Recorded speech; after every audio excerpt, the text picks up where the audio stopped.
This is the new Hyundai Santa Fe, a 7-seat hybrid family SUV with divisive design. You either love it or hate it, apparently, and I really like the look of it. I'm going to tell you everything you need to know about this family vehicle in this review, and I'm going to show you all 3 rows of seats, tell you about the safety, the ownership, the costs involved, and also what you get for your money. So make sure you've subscribed if you haven't already, and if you have, thanks very much. Let's get to it, shall we?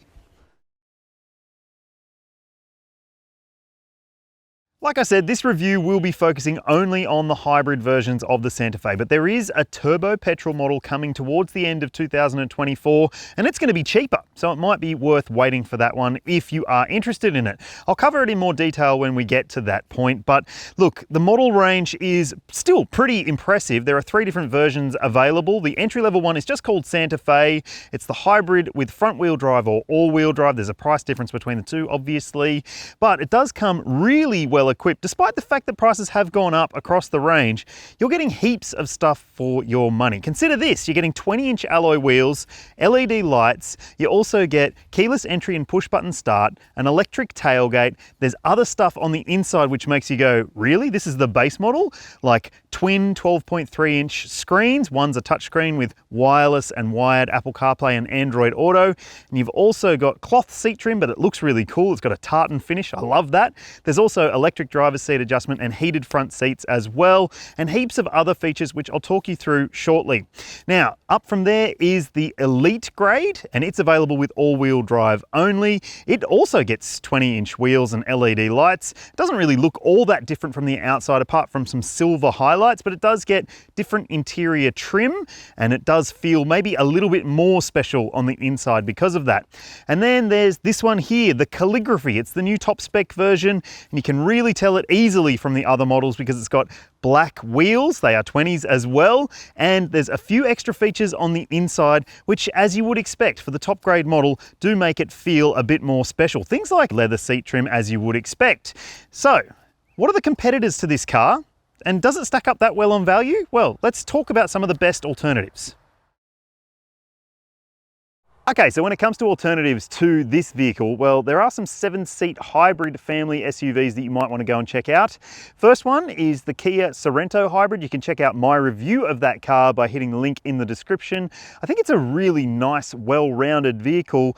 The fact that it's only available in GT line top spec with the hybrid powertrain does rule it out in terms of value for money though. For plenty of people out there, it just won't be justifiable in terms of the cost, but hopefully they add some more hybrid variants to that lineup later on. Now, there's also the Toyota Kluger, which, well, established this scene essentially, and it has had a really strong presence in the Australian market for a long time now. And that's because it's really good in a lot of different ways. And it's got a really tried and tested petrol-electric powertrain option if that's what you want, or turbo-petrol if that's what you prefer.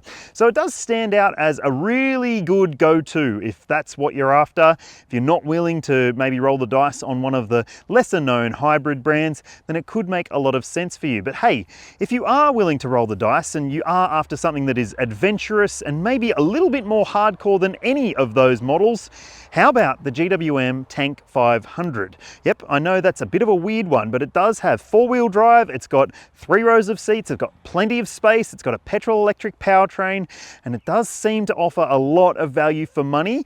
You can check out my review of it and any of the others I mentioned in the description below, and I'll put some other alternatives down there as well. So let me know what you think. Would you choose any of those, or would you choose this?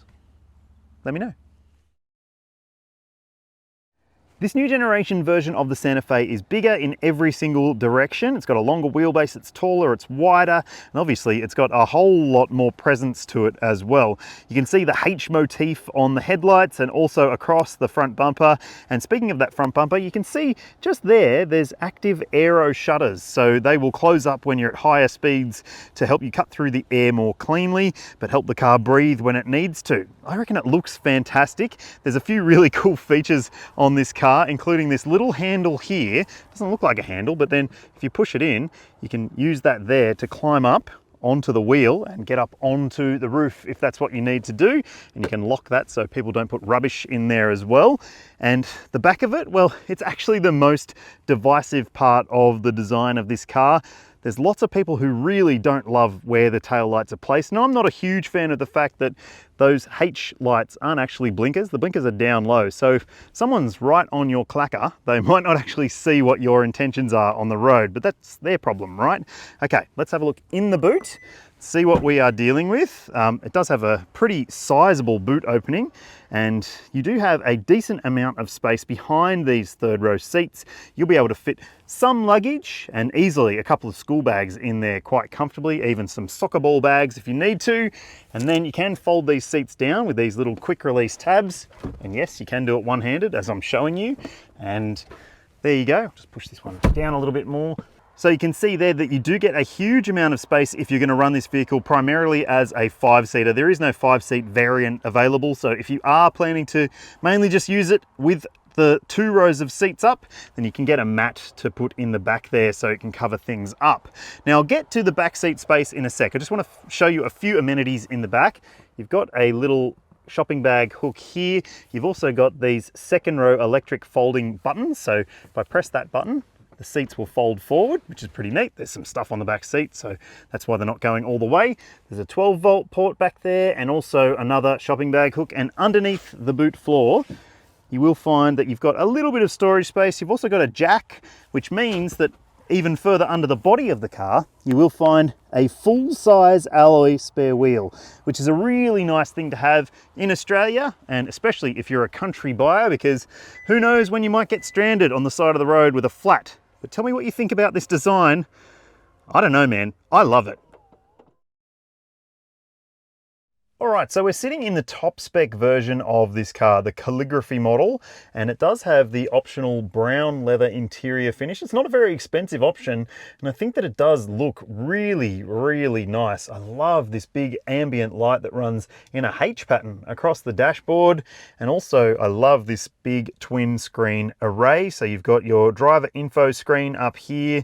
You use the controls on the steering wheel to adjust the elements on that screen, and there's also this big 12.3-inch touchscreen media system for your media controls. And obviously you do have a few buttons down below, so you can adjust things using the buttons if you wish, or you can use the touchscreen to jump between menus and so forth. There is Apple CarPlay and Android Auto on this screen as well, and you can jump through a few different menus here so you can see elements of the car, the hybrid system, how it's working, your fuel economy, that sort of stuff. There's also sat-nav in the top 2 grades, so that means that it's, well, pretty good if you don't want to use your Apple CarPlay and Android Auto. I always use Google Maps personally. And look, there's also a really neat feature up here. That is a camera feed out the back of the car. So it's just a regular mirror if you want it to be, but if you've got heads all in the rear view mirror with faces pointing at you, screaming for lollies or whatever, you might just want to flick that, and then you can just see what's behind the car a little bit more safely. It does have connected services, so it's got an SOS button up there. So if you're in a crash, you can just hit that SOS button and it'll tell emergency services where you are. But hey, there's also some other really great functions with that connected services. You can, for instance, get some info on what the weather's going to be like, and Sunday looks a little bit rough. Anyway, I think that that screen does have a fair amount of info available to it, and it is also pretty easy to get your head around. Thankfully, there are controls down here for your other controls. So you do have, you know, a temperature and aircon control panel here. It's a touch panel, so maybe that's not ideal because buttons would just be easier. I'll turn that off so it's not as noisy, but you've also got, you know, temperature dials on the side. You've got volume knob and tuning knob as well, which is good. And below that, there's also another section here with dual wireless phone charging pads in this high grade model. So if you just put your phone there, it'll charge. The little green lights will tell you as such, and then you can also put it there. And also, see this little icon here, UVC. So that is a UV light cleaning system, which if you put your phone up in there, for instance, and close that up, and then hit the UVC button, it'll get rid of the germs off your phone. You don't realize how many germs you've got on your phone until, well, you do your research. It's pretty nasty. Now down here, you've also got a drive and terrain mode controller. So because it's all-wheel drive, it's got terrain modes. If you adjust them, you can just push that there and it comes up with your snow, mud, and sand. And then in terms of other drive modes, you've got sport, eco, and my drive. My drive you can configure on the screen here, and you can actually set different parameters for the powertrain and steering and stuff. It doesn't have adaptive suspension or anything like that, but it isn't a sports car, so I wouldn't go expecting that kind of tech. All right, so underneath this section here, there's a massive storage tray, which is really handy to put loose items, handbags, or maybe even snacks. I know I'm all about snacks at the moment, must be hungry. There's also a pair of cup holders here, and look, snacks! A heap of storage in there as well. I'll show you a clever trick with this. You can also open it from the back. So if your kids are a little bit greedy or reachy, they could maybe reach out and grab it. Now, like lots of the other Hyundai and Kia models, and even Genesis models, you can adjust this front passenger seat using this button here, and that means that it does make for a little bit of easier access to that second row. Before we get back there though, I just want to show you there is also a sunroof up the front in this high grade model, and another big glass roof at the back to keep everyone in the back feeling airy and happy. Also, again, before we get into the back, I want to show you do have vanity mirrors, as you would expect, with lights up there, but they don't auto illuminate, which is a little bit annoying. You actually have to press the button. Lots of other cars just illuminate for you, but these do slide back and forth. So you get a little bit more shading from the side if that's what you need or desire. All right, let's jump in the second row and see what it's like. So you can see this seat is set for my driving position. I'm 182 centimeters. I've got plenty of knee room, a fair amount of foot room, and also a decent amount of headroom, which, you know, you can't really see right now, but it is a roomy space back here. And adding to that roominess feeling is the fact that you don't have a big transmission tunnel in the way. And what also makes it feel pretty special is that you've got some really nice features, like this little pull-out drawer down here, so you can store little secret stuff in the back if you want to. You've also got these pockets on the seat backs and little shopping bag or school bag hooks, USB-C ports as well. They're on the both seats here, so everyone can feel like they've got something to charge them up. You've also got these cup holders in the door card as well, and another storage section down below too. This one is a high grade version, so it gets heated outboard seats as well, and it also gets these blinds for the windows, so anyone who's in the back will feel pretty happy with themselves, I reckon.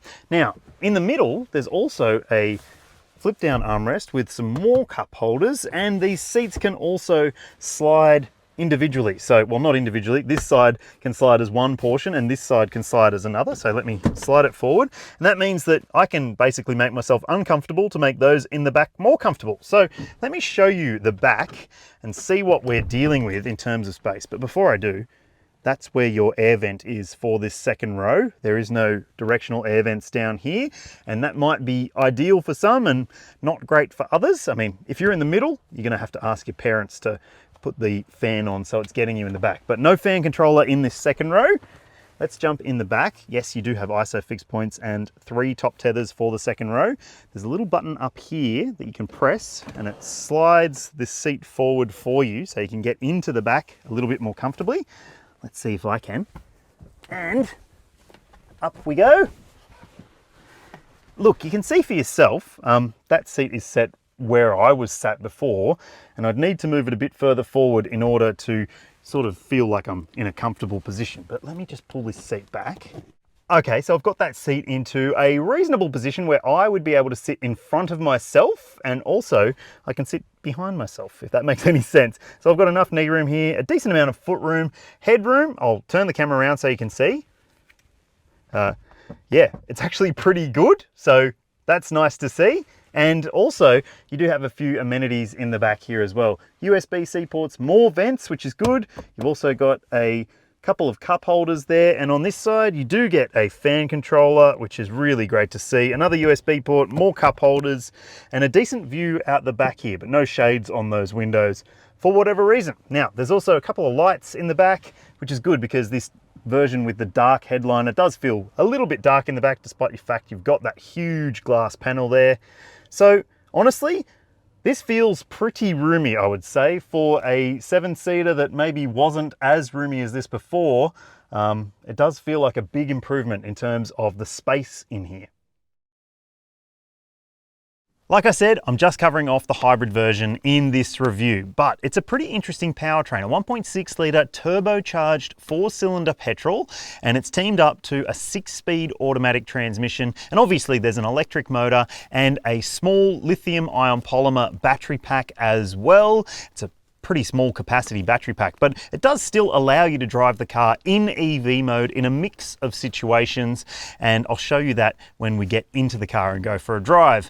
Now, if you're wondering about towing capacity, yes, this car can tow. I'll put the numbers on your screen now. So that means it should be able to tick the box at least a little bit for those who are looking for a recreational vehicle, as well as something that's pretty fuel efficient. So, for the benefits of your listening pleasure and for the benefits of my sanity, I've turned off some of the safety systems in this car.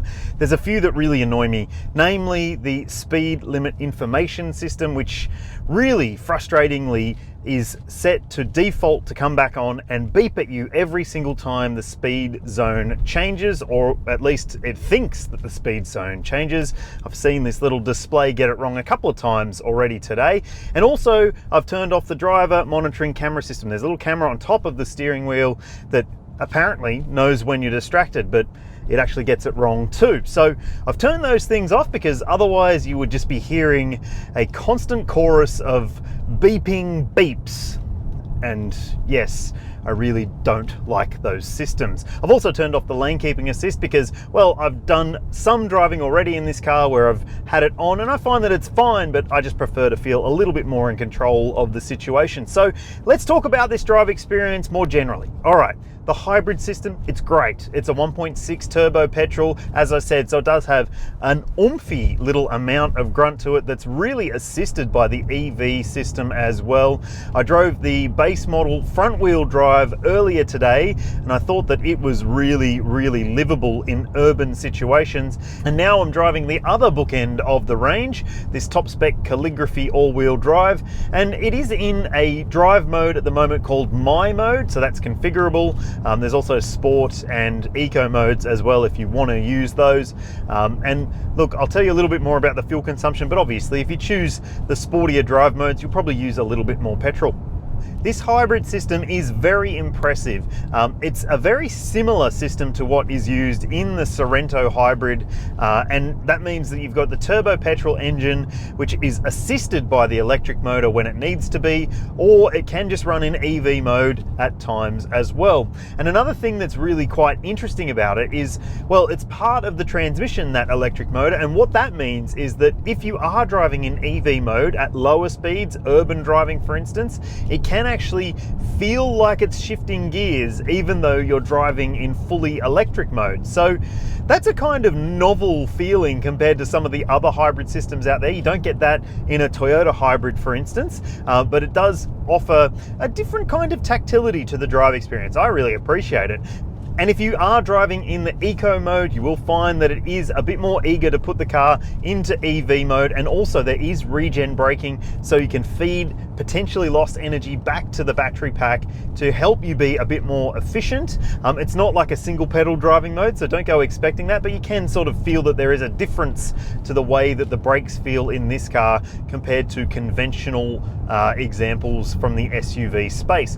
But look, the brake pedal feel I think is actually pretty good. It doesn't have too airy a feeling at the top of the pedal as some hybrids with regen braking can, and I actually think that it feels pretty reassuring in all situations when it comes to the drive experience. And look, it isn't necessarily the sportiest SUV to drive, but I don't think it's trying to be, and that's totally fine. It's grippy enough in corners.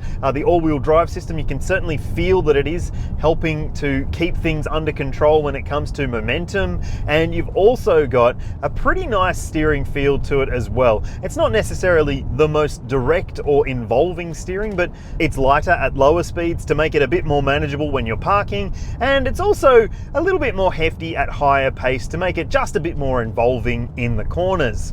Now, the suspension is another thing I just want to call out because it doesn't have the Aussie handling tune that we've come to expect from Hyundai in years gone by, but it doesn't really matter because they've obviously learnt some lessons from the Australian feedback, and they've had engineers engineers out here to run through this car and figure out which is the best combination, but it does definitely have a really nice, comfortable and composed ride to it.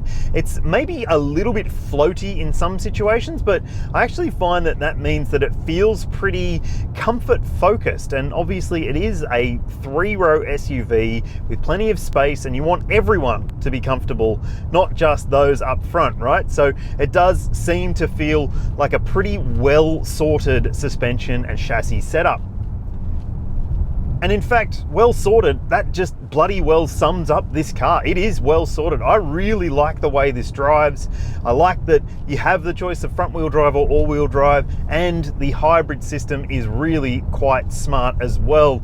I can't wait to drive the turbo petrol one in a few months' time and see what it's like, but as it is, the hybrid is very impressive. Now, let's see if it's impressive when it comes to fuel consumption. Okay, on your screen, you'll see the official combined cycle fuel consumption figure for all versions of the hybrid Santa Fe. And yep, that's a pretty impressive number. And look, I haven't necessarily been doing what will be best for hybrid fuel consumption. If you're on and off the brakes, your regen braking is building a bit more energy back into that battery pack, and you're using more of the battery when you are in those stop-start situations. So you might find, in fact, that if you do a lot of urban driving, you might be able to get close to that claim. But today I've been doing mainly country road driving, a little bit of city stuff at the start, but you'll see on screen what I saw across a few different variants in this lineup, and I think that that is very, very acceptable. In fact, for a comparison point, the previous generation version of the Santa Fe with the V6 petrol engine, I saw double that in similar driving. So it is a big, big improvement compared to the last gen model, and in fact it stands pretty well in this segment when it comes to efficiency in real world driving. At the time I'm filming this, which is May 2024, this car doesn't yet have an ANCAP safety rating, but you can expect that it will get one at some point, and based on the spec, it should achieve the 5-star maximum score because it does come with heaps of standard equipment. Things like autonomous emergency braking with pedestrian and cyclist and junction detection. There's lane keeping assistance and emergency lane keeping as well. There's a driver distraction monitor, which I don't like, and I turn it off because it beeps at me a lot. And there's also things like blind spot monitoring with a blind spot view camera system, and also rear cross traffic alert, parking sensors all around, surround view camera too, which is good to see. And it's got 10 airbags. So you've got dual front center, driver's knee, front side, rear side, and full length curtain all the way to the 3rd row, which is great to see in a family SUV like this. Hyundai Australia offers a 5-year unlimited kilometre warranty for its model range, and the hybrid versions that it offers come with an 8-year 160,000k high voltage battery warranty. Now, if you're wondering about servicing costs, well, let's talk about intervals first. 12 months and 10,000 Ks for the hybrid model, so it's a little bit needier than some of the other vehicles out there. But look, the pricing is pretty decent. I'll show you the average over the first 5 years on your screen now. And look, that's just the cap price for the first 5 years. They do have a very, very long, in fact, lifetime cap price servicing plan available. And if you service your car with Hyundai, they renew your roadside assistance for free every single time you go back, which is good to see. The design might be divisive, but I think that the new generation Hyundai Santa Fe really stacks up from a family-friendly features perspective. It is really well equipped, there's plenty of space, and the hybrid powertrain makes it a pretty tempting option in this segment. But would you wait for the turbo petrol, or would you choose one of those other alternatives I mentioned? I'd love to hear from you. Let me know in the comments, and if you haven't already, please like and subscribe. It does help a lot. I'll see you in the next one.